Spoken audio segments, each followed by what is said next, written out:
Fala galera do segundo colegial, professor Alf de Sociologia com vocês. Hoje eu vou dar continuidade à matéria que nós havíamos estudado na aula passada, seguindo a apostila, então agora entrando na apostila 1B, nossa segunda apostila, para tratar do capítulo 4, que é mais um pensador clássico, o pensamento de Karl Marx. Lembrando que a gente já estudou desde o primeiro capítulo o pensamento de Auguste Comte, o positivismo. Passamos depois para o capítulo 2, onde falamos de Emile Durkheim, e no capítulo 3 de Max Weber. Terminamos então nossa primeira apostila 1A e entramos na apostila 1B, a segunda apostila, no capítulo 4, ok? O pensamento de Marx ele é interpretado em várias áreas do conhecimento, seja na economia, na filosofia, na sociologia e mesmo no direito. No fundo, o marxismo é uma teoria muito ampla que abrange várias áreas do conhecimento. Em linhas gerais, Marx escreveu várias obras, o Manifesto do Partido Comunista, o Capital, o Idealismo Alemão, e obra também conhecida como o 18 Brumário de Luiz Bonaparte, além de vários outros textos, artigos, contribuições diversas, com seu amigo e filósofo também, Engels, Friedrich Engels. Bom, num certo sentido, podemos pensar que Marx teve uma influência histórica também muito grande, influenciando a formação de partidos, ao mesmo tempo estimulando movimentos sociais, revoluções do século XX, como a gente vai ver a Revolução Russa, a Revolução Cubana, Chinesa e vários outros regimes políticos que a gente chama de socialismo. No fundo, o socialismo científico, como Marx define, é também chamado de materialismo histórico. O pensamento materialista está associado a uma concepção histórica do mundo a partir da compreensão de que o homem e a sociedade são regidos pelos modos de produção, pela forma de organização material da sociedade. Assim, Marx entende que o homem, como um ser histórico-social, ele é produto das relações históricas que ele se insere, das relações sociais e, sobretudo, da produção material de uma sociedade, sendo que a economia é o fundamento da história. No fundo, Marx entende que o que move o homem é o trabalho. O trabalho como condição essencial do homem é a produção de matéria, a construção de mercadorias e a transformação da natureza em bens, através do qual o homem organiza-se em grupos sociais, classes sociais e estabelece governos, regimes políticos. O materialismo se contrapõe a uma outra teoria, chamada de idealismo.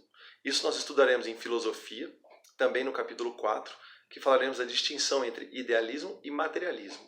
Num certo sentido, Marx critica Hegel, que é um dos principais representantes do idealismo, ao entender que o que move o homem não é a ideia, não é o pensamento, não é a consciência. A ideia e a consciência são produtos da história. O que move o homem é o trabalho, a economia, as relações de produção, as relações materiais de produção. Sendo assim, o homem é um produto histórico, num certo sentido, social, através das relações que ele estabelece, sobretudo as relações materiais do trabalho. Na sua obra, O Manifesto Comunista, escrita em 1848, Marx buscou explicar o processo que se dá na história, chamado de luta de classes. E lá aparece a frase conhecida de Marx: a luta de classes é o motor da história. Sendo isto, a história é movida pelo conflito, pelo antagonismo, pela oposição de classes.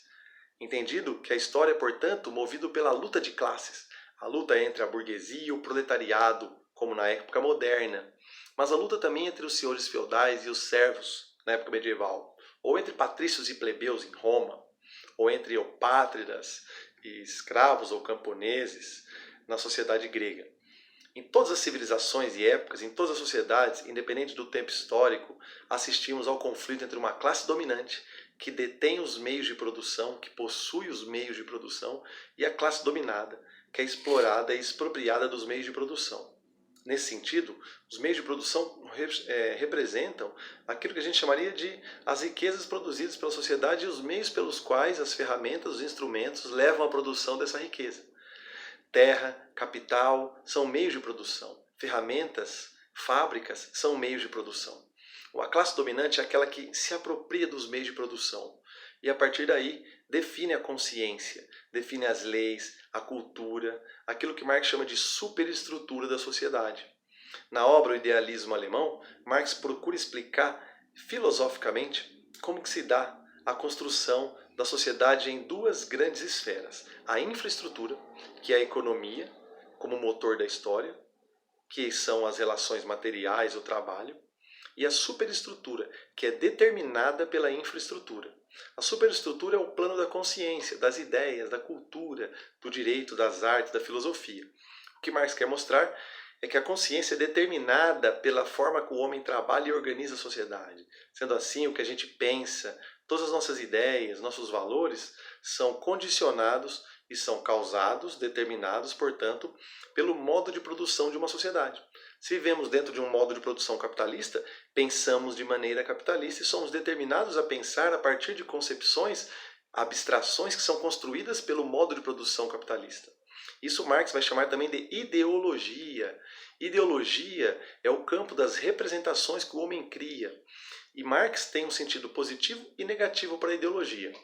O sentido negativo é que a ideologia é um véu que encobre a realidade, uma máscara, de certa forma, uma forma de encobrir e manipular a realidade.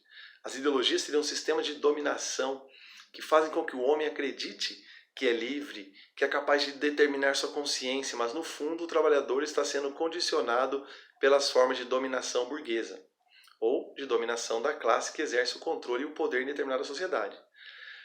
As ideologias são construídas socialmente. Podem ser, inclusive, construídas com o apoio da igreja, com o apoio dos setores empresariais. Hoje nós podemos falar nas grandes mídias, que Marx não viu inteiramente, também como forma de construção de ideologias. A ideologia seria, então, uma forma de manipular e controlar a realidade, no seu sentido negativo. No sentido positivo, ela é a própria forma do homem pensar, sentir, através do qual ele pode, inclusive, desvendar e desvelar essas máscaras que o dominam. O que faz com que o homem mantenha-se dominado por uma sociedade é aquilo que Marx também chama de alienação. A alienação é a condição de não pertencer a si mesmo. O homem que é alheio a si mesmo, alienado, seja do trabalho ou das condições da cultura, é um homem que não é capaz de pensar por si mesmo. Nesse aspecto, a alienação é o que provoca um estado de ilusão, através do qual o homem fica preso às correntes que o dominam. Bom, nesse aspecto, podemos entender que o marxismo busca libertar o homem das formas de ideologia dominante e libertar o proletariado das formas de alienação. É aí que Marx propõe a revolução proletária, a violência revolucionária como forma de superar o sistema capitalista e, consequentemente, construir a sociedade socialista. O socialismo seria uma etapa intermediária em que, através da revolução proletária, a classe operária, a classe trabalhadora tomaria o poder e, abolindo a propriedade privada, abolindo, num certo sentido, a condição que causa toda injustiça e desigualdade, se instauraria então a chamada ditadura do proletariado. A ditadura do proletariado seria o momento intermediário para a construção da sociedade comunista, que é o momento final. O Estado, nesse momento intermediário, é necessário para promover, num certo sentido também, a capacidade de abolir a propriedade e abolir os privilégios burgueses. O proletariado no poder construiria o caminho para o fim do Estado, que após o fim da propriedade levaria à sociedade comunista. É claro que a sociedade comunista, como nós a conhecemos na teoria, nunca existiu na prática. O que a gente chama de comunismo é uma mera definição conceitual vaga. O que existiu na história, em experiências chinesa, russa ou cubana, é a experiência da ditadura do proletariado, o socialismo como estado intermediário. Se o comunismo virá ou não existir, se ele é um conceito literário, uma abstração ou um conceito político de fato, isso a história nos levará um dia a entender e ficará muito para o futuro. Independentemente se o socialismo ou o comunismo são utópicos ou não, lembrando que Marx criticava outra forma socialista chamada de utópico, isso são questões de divergência política e ideológica. O que Marx de fato representou foi uma contribuição muito grande para as reflexões políticas e econômicas de sua época, e é sempre bom lembrá-lo. Valeu? Obrigado então pela aula, faça os exercícios da apostila, próxima aula eu venho trazendo alguns exercícios para a gente resolver juntos, na aula de terça-feira que estaremos juntos. Ok? E falarei melhor lá sobre o pensamento de Marx, travam dúvidas que a gente poderá discutir, inclusive, temas que referem-se aos dias atuais e como Marx hoje é alvo de grande divergência e polarização no campo político.